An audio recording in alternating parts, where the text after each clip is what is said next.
বেশি উঠতে হবে না। জোক লাগছে।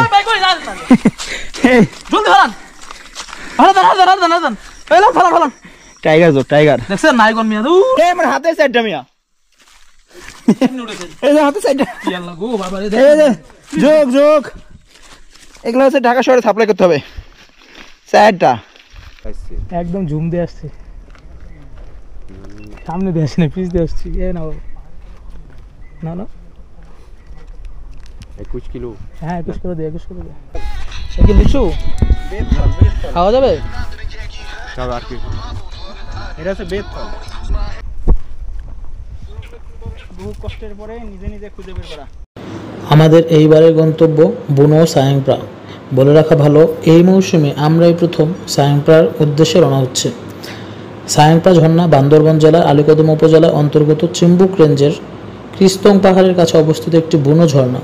এক কথায় বলতে গেলে বাংলাদেশের সবচেয়ে বুনো ঝর্ণাগুলোর মধ্যে একটি। অফরুটের এই ঝর্ণায় সর্বমোট 4-5টি ধাপ রয়েছে। ক্রিস্তং রোংরাং সামিটের সময় আপনার ট্যুর প্ল্যানে সায়াংপ্রা ঝর্ণা যুক্ত করে নিতে পারেন অনায়াসে। সম্পূর্ণ বুনো ট্রেইলে পাহাড়কে অনুভব করতে বাড়তি একটা দিন যুক্ত করে সহজেই দেখে নিতে পারেন সায়াংপ্রা ঝর্ণা। খ্যামচংপাড়া থেকে এই ঝর্ণা যাওয়ার পথটা যেমন ভয়ানক ঠিক তেমনই সুন্দর। প্রথমেই খাড়া একটা পাহাড় ধরে শুধুই নেমে যাওয়া, এবং ওই পাহাড়ে আপনি অনেক বাঁশঝাড় পাবেন। বাঁশঝাড় ধরে ধরে একদম নিচে নেমে যাবেন। এরপরই শুরু হয় সায়াংপ্রা ট্রেইল। ভয়ঙ্কর সব বড় বড় বোল্ডারে পিচ্ছিল সায়াংপ্রা ট্রেইল। পিচ্ছিল এই ট্রেইলে পাথরগুলোর ওপর ভর করে দাঁড়ানো দায়। একটা সময় শুধুই উঠে যাওয়া, উঠতে উঠতে এক সময় সায়াংপ্রা ঝর্ণা দেখা মিলবে। হ্যাঁ, আমরা সকাল 8টার দিকে আলীকদম আসি। আলীকদম থেকে আমরা যেটা করি, আলীকদম থেকে আমরা হলো এই পানের বাজার চলে আসি। পানের বাজারটা আমি আপনাদেরকে দেখাই। এই যে পানের বাজার দেখেন, এই তো পানের বাজার চলে আসছি আমরা। পানের বাজার থেকে আমরা যেটা করি যে আজকে আমাদের 3 দিন থাকা লাগবে। সায়াংপ্রা, ক্রিস্তং, রোংরাং 3টাই মারবো আমরা। তো 3 দিন থাকার জন্য আমাদের যা যা খাবারের সব আমরা মোটামুটি নিয়ে নিচ্ছি। এই যে এই তো এই যে যা যা লাগে আমরা সব নিয়ে নিচ্ছি মোটামুটি। রেশন নেওয়া শেষ আমাদের। এখন আমরা ওইগুলো সবাই আলাদা আলাদা করে নিয়ে নিব। আর যেটা হয়েছে আমাদের সেটা হলো আমরা কালকে রাত 12টা বাজে সাইনবোর্ড থেকে বাসে উঠি, এবং আজকে চকুরিয়াতে আমাদের নামা দেয় সকাল 6টায়। সকাল 6টায় চকুরিয়াতে নেমে আমরা জিপ গাড়ি নিই। জিপ গাড়ি নিয়ে আমরা আসলে আলীকদম বাজার চলে আসি। এই জায়গায় 2টা চেকপোস্ট পড়ছে। চেকপোস্টের হিসাব হলো, প্রথমটাতে আপনি জাস্ট নাম, নিজের নাম, বাসার নাম্বার আর নিজের নাম্বার দিয়ে সাইন করে রাখলেই হয়ে যায়। আর দ্বিতীয়টাতে আপনার গাইড শো করতে হয়। গাইড শো করে তারপর আসতে হবে কানামাঝির যেই চেকপোস্টটা সেটাতে। তো আমরা এভাবে আসলাম। আসার পরে আমরা সকাল নাস্তা করে ফেলছি। ওই যে জনতা হোটেল দেখেন, ওই তো জনতা হোটেল যেটা, সেটা থেকে আমরা কী বলে এটা ইয়া করে ফেলছি, সকালের নাস্তা করে ফেলছি জনতা হোটেল থেকে। সকালের নাস্তা শেষ করে আমরা মোটামুটি এই তো বাজার করলাম। আর এখন আমরা একদম ধীরে গিয়ার দিকে যাব, কী বলে তারে, আমরা বাইক কল দিছি। বাইক নিয়ে 8 জন যাচ্ছি আমরা এবার।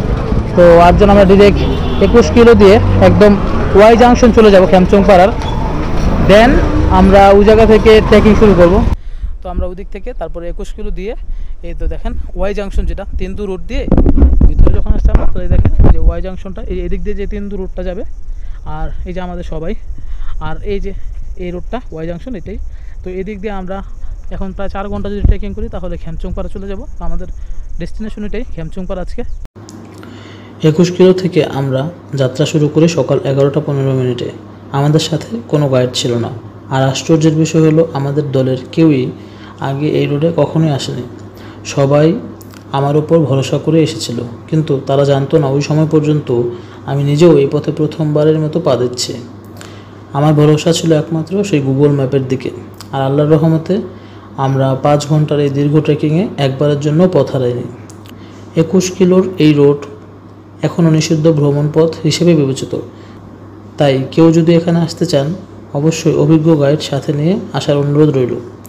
ভ্রমণ পিপাসুদের জন্য এই রোড যেন এক স্বপ্নপথ।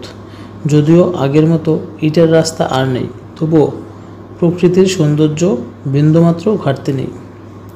এই মুহূর্তে প্রায় 12টা বাজে বেলা, আর মাথার ওপর চলছে রোদের তীব্র খেলা।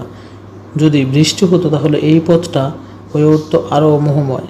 তবে বর্ষায় জোকের দখলে চলে যেত পুরো রোড। সৌভাগ্যবশত এখন পর্যন্ত আমরা কেউই জোকের আক্রমণে পড়িনি। এই রোডে বড় কোনো চড়াই নেই, সেটাও একটা স্বস্তির ব্যাপার, কারণ যেখান থেকে বাইক আমাদের নামিয়ে দিয়ে গেছে তার উচ্চতায় প্রায় 1500 ফুট। আমরা মূলত পাহাড়ের রিজ ধরে হাঁটছি, তাই রাস্তা দীর্ঘ হলেও শরীরের ওপর চাপ অনেকটাই কম। তবে ঠিক এর উল্টো অভিজ্ঞতা হবে যদি কেউ দুশ্রী বাজার হয়ে মিনিয়াংপাড়া দিয়ে এই পথে আসতে চান। তাই আমার অনুরোধ থাকবে আপনারা যেন 21 কিলো থেকে ট্রেকিং শুরু করে মিনিয়াংপাড়া হয়ে জগচন্দ্রপাড়া দিয়ে আপনাদের ভ্রমণটা শেষ করেন। এতে করে নামার সময় পুরো ট্রেইলটাই হবে নেমে যাওয়ার পথ, ফলে কষ্ট অনেকটা কমে আসবে আপনাদের। আমরা এই যে এই রোড দিয়ে আসছি, আমরা রওনা দিয়েছিলাম 11:15-তে, এখন 3টার উপরে বাজে।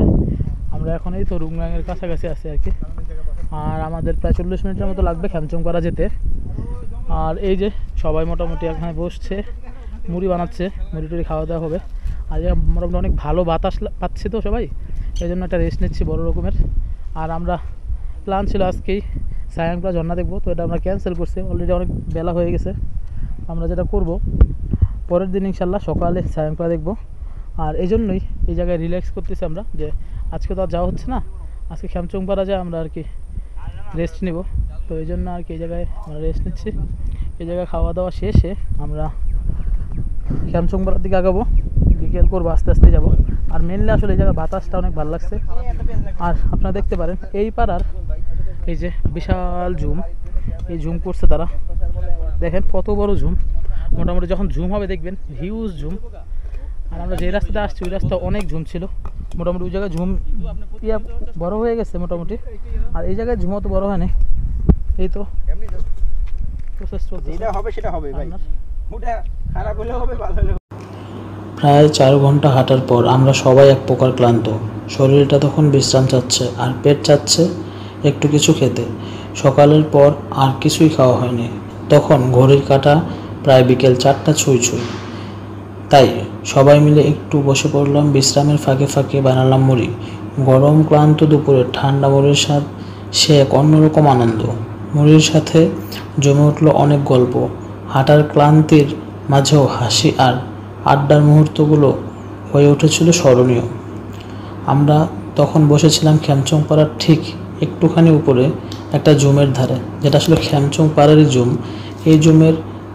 এই জুমটা তখন সদ্য লাগানো, আকারে ছোট হলেও তাজা সবুজ গাছগুলো প্রাণ ছিল চোখে পড়ার মতো। ভাবলাম আর যদি 2 মাস পর কেউ এখানে আসে তখন এই জুমের রূপ দেখে মন ভরে যাবে নিঃসন্দেহে। সবচেয়ে মজার ব্যাপার বলি, যখন আমি এই ভিডিওটা এডিট করছি তখন সায়াংপাড়া ঝর্ণা ভ্রমণের 2 মাস পেরিয়ে গেছে। আর সেই 2 মাস পরই মানে গত 1 সপ্তাহ আগে আমি সৌম্য ঝর্ণা দেখতে যাই, এবং বর্তমান জুমের যে দৃশ্য আমি দেখতে পাই সেই জুমের দৃশ্যটা আপনাদেরকে দেখাই, আশা করি আপনাদের মন ভরে যাবে।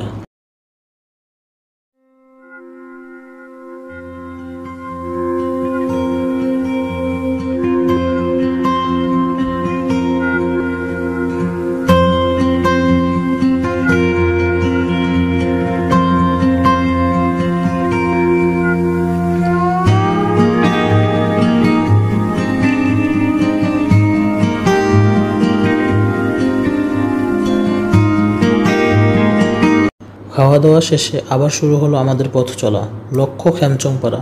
ধীরে ধীরে যখন সবাই পাড়ার খুব কাছাকাছি চলে আসে তখন সবার চোখে মুখে ফুটে ওঠে এক অদ্ভুত শান্তির ছাপ। এতক্ষণ হাঁটার পর যেন মনে হচ্ছিল শেষমেশ গন্তব্য এসে গেছে। আমরা তখন যেখানে দাঁড়িয়ে সেটা খ্যামচংপাড়ার একদম প্রান্তভাগ। এই জায়গাটা মূলত গবাদি পশু যেন পাড়া ছেড়ে বেরিয়ে যেতে না পারে, সেজন্য সেই উদ্দেশ্যেই তৈরি করা হয়েছে। এই জায়গাটা দেখা মাত্রই সবাই বুঝে গেল পাড়া আর খুব একটা দূরে নয়। মন ভরে গেল একরাশ স্বস্তিতে, ক্লান্ত শরীরে ফিরে এলো নতুন এক তৃপ্তি। তো দীর্ঘ 6 ঘন্টা ট্রেকিং পরে আমরা চলে আসছি খ্যামচংপাড়া। এই তো খ্যামচংপাড়া। ভাই আপনার অনুভূতি বলেন প্লিজ। অনুভূতি বলার মতো না, খুবই কষ্ট হয়েছে না? ক্লান্ত। খালি ভাবছেন কখন পাড়ায় পৌঁছাবে, তাই না? হ্যাঁ ভাই আপনার, নয়ন ভাই বলেন। অনুভূতি অনুভূতি হচ্ছে আগে পাড়াতে রেস্ট করা, আর কোনো রেস্ট করা। অনুভূতি আচ্ছা নেই। ঠিক আছে, চলেন আমরা আগে। আসলে এই তো আমরা খুবই চলে আসছি ক্লান্ত হ্যামচুং পাড়া। হয়েছে সবাই অনেক অপেক্ষা করতেছিল কখন পাড়া পাবে। যাই হোক ফাইনালি পাড়ার দেখা পাইলাম আমরা, আশা করি। যাই হোক এখন আমরা পাড়াতে যাব, আগে রেস্ট করব সবার আগে, তারপর আমরা রেস্ট করে রাতের পরে রান্না করা শুরু করব, রাতে খাওয়ার দাওয়া করবো আমরা। এই তো দেখেন পাড়াতে চলে আসছে আমরা মোটামুটি। এই যে পাড়ার ঢোকার গেট, এই দেখেন খ্যামচং পাড়া।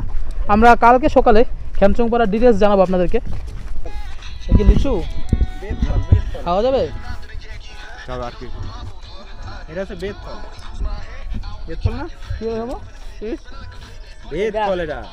খাওয়া যাবে। বেত ফল। বেত গাছ আছে না?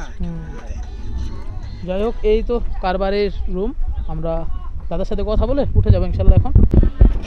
আমরা এই যে খ্যামচং পাড়ার এই দাদার বাসায় উঠছি, কারবারের বাড়িতে আর কি। তো আমি একটু যদি দেখাই আপনাদেরকে, এই হলো পাড়ার অবস্থা। মোটামুটি ছোট বৃষ্টি, অল্প অল্প বৃষ্টি হতেছে, গুড়ি গুড়ি বৃষ্টি। আর এই যে দেখেন আমরুপালি আম বড় হয়েছে মোটামুটি। পাড়ার যদি অবস্থাটা একটু আপনাদেরকে বলি আমি, তাহলে বলবো হলো এই পাড়াটা হলো খ্যামচং পাড়া, আর এইটা হলো কি বলে এটা, রুংরাং পাহাড়ের পাদদেশে আর কি। রুংরাং পাহাড় এর নিচে আমি যদি একটু আপনাদেরকে ঘুরে দেখাই, ওই দেখেন রুংরাঙে এখন ভালোই বৃষ্টি হচ্ছে। ওই যে দেখা যাচ্ছে, ক্যামেরায় কতটুকু দেখা যাচ্ছে আমি জানি না, বাট ওই জায়গায় ভালো বৃষ্টি হতেছে রুংরাঙের দিকে। আর এই যে পাড়াটা, এই পাড়ার মানুষের ধর্ম হলো ক্রামা। ক্রামা হলো, আমরা আগে অনেকগুলো পাড়াতে গেছি, সেটা আমরা জানি আসলে কি মরংদের যে ধর্ম সেটা ক্রামা ধর্ম। তারা ক্রামা ধর্ম অবলম্বন করে। যদিও ক্রামা ধর্মের একটা ভালো বৈশিষ্ট্য হলো ওরা মানে কোনো নেশা জাতীয় দ্রব্য পান করে না, বুঝা গেছে? মানে কোনো যে মাদক কী বলে এটারে, তরল জাতীয় যে নেশা মদ টাইপের, ওগুলো তারা কখনোই পালন করে না। যারা আসলে মূলত ক্রামা ধর্মটাকে অনুসরণ করে তারা কখনোই এগুলা পান করে না, কিন্তু যারা নর্মালি নামে অনুসরণ করে তারা অবশ্যই করে। এই দেখেন এই মানে এই পাড়ার কিছু ভালো ফল গাছ আছে, ওই যে ওই জায়গায় আম গাছ আছে, তো আমি জাম গাছ দেখছি, লিচি গাছও দেখছি ঢোকার পথে। এই যে দেখেন অনেক আম, মানে হিউজ আম ধরছে। আর এই পাড়ার বসবাস করে 10টা পরিবার। এই দেখেন আমের অবস্থা। আর অনেক গয়াল আছে এখানে। আমি মিনিয়াং পাড়াও তো দেখছিলাম অনেক গয়াল ওনারা করে পালন করে।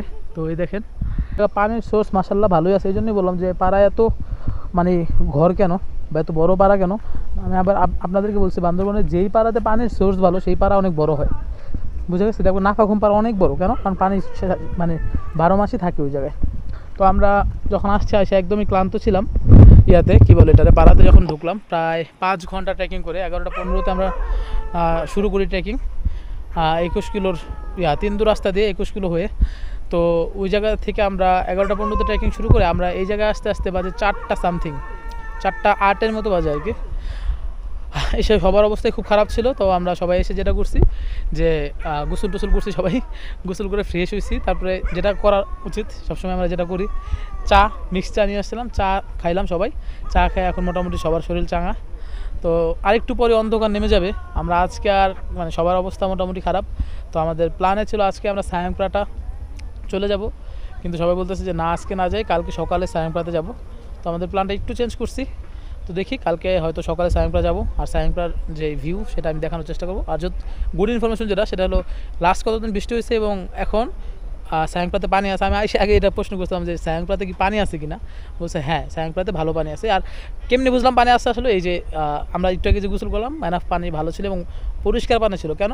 কারণ 3 দিন ধরে বৃষ্টি হচ্ছে না আবার এখানে, টানা 7-8 দিন বৃষ্টি হতে এখন পানিটা মোটামুটি পরিষ্কার হয়ে গেছে আর কি।